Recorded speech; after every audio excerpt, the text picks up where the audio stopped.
నేను వచ్చేసాను. Welcome to my channel moms well kitchen. ఈరోజు మన కిచెన్లో కూరగాయలు ఏమీ లేనప్పుడు ఇలా సింపుల్గా ఈజీగా 5 నిమిషాల్లో అయిపోయే ఈ రైస్ ఐటెంని ఒక్కసారి ట్రై చేయండి. బిర్యానీ కన్నా చాలా బాగుంటుంది. పిల్లల లంచ్ బాక్స్లోకి కూడా చాలా బాగా సెట్ అవుతుంది.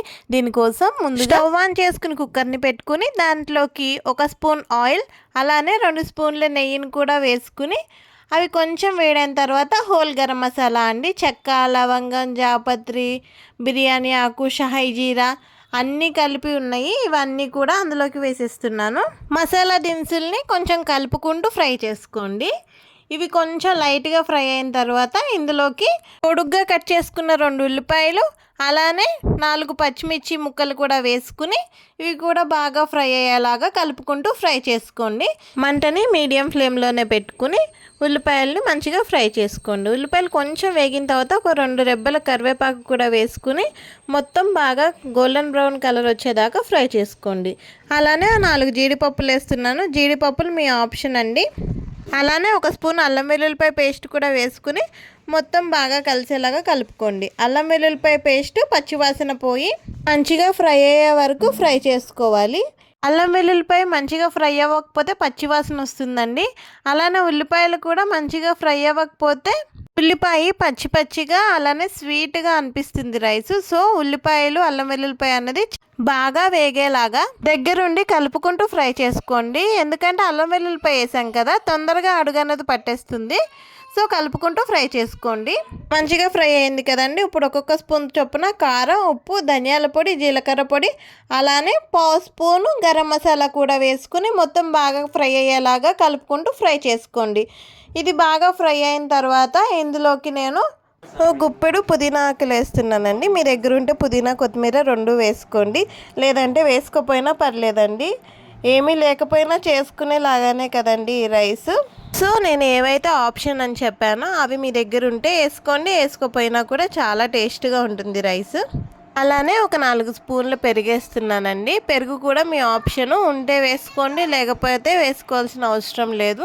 ఇదైతే పెరుగు గిలకొట్టి వేసుకోండి. మాకు టైం లేదనుకుంటే ఇలానే డైరెక్ట్గా వేసేసుకుని బాగా కలిపేసుకోండి. ఇలా మొత్తం పెరుగు అన్నది అసలు తరకలు లేకుండా కలిసిపోయి చూడండి మొత్తం ఎగిరిపోయింది కదా, అసలు మనం పెరిగేసామనే తెలియట్లేదు. ఇలా అయిపోయిన తర్వాత ఇప్పుడు ఎసరు కోసం ఇందులోకి నీళ్ళు పోసుకుంటున్నాను.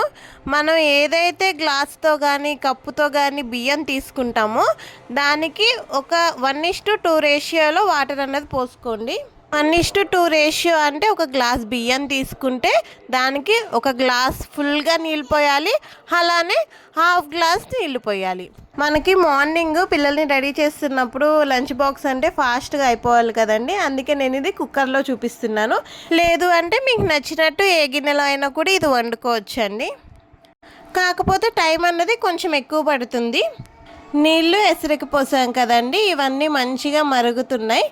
నీళ్ళు మరిగిన తర్వాత నేను ఇందులోకి కొంచెం నిమ్మరసం యాడ్ చేస్తున్నాను. మీది కూడా ఆప్షన్ అండి. మీకు కొంచెం పుల్లగా తినాలి అంటే యాడ్ చేసుకోండి. అలానే కడిగి పెట్టుకున్న బియ్యం అండి.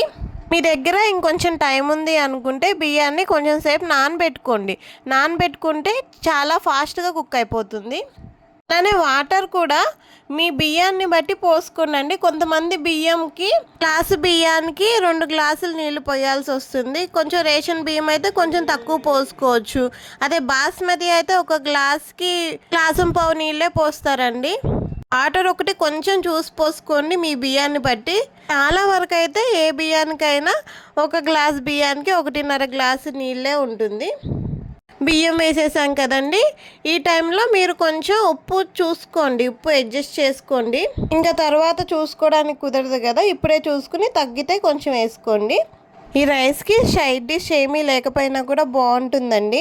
లేదు కొంతమందికి కర్రీ లేకపోతే నడవదు అన్న వాళ్ళు ఉంటారు కదా, అలాంటి వాళ్ళు మీరు రైస్లో కొంచెం ఉప్పు తగ్గించుకోండి. లేదంటే కర్రీలో ఉప్పు, రైస్లో ఉప్పు మొత్తం ఎక్కువైపోతుంది. రైస్లో కర్రీలో రెండిట్లో కొంచెం కొంచెం ఉప్పు అన్నది తగ్గించుకోండి.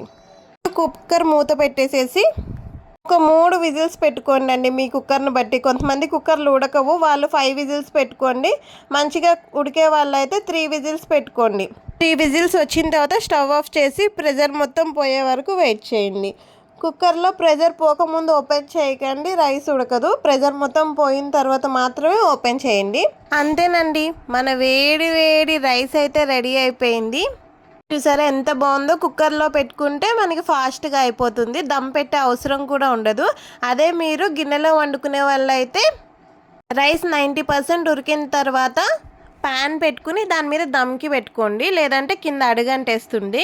చూసారు కదండి, నేను చెప్పిన ఈ ప్రాసెస్లో యాస్టీజ్గా చేసుకుని ఎలా వచ్చిందో నాకు కామెంట్ చేయండి. అలానే మన ఛానల్కి ఒక లైక్ చేసి సబ్స్క్రైబ్ చేసుకోండి.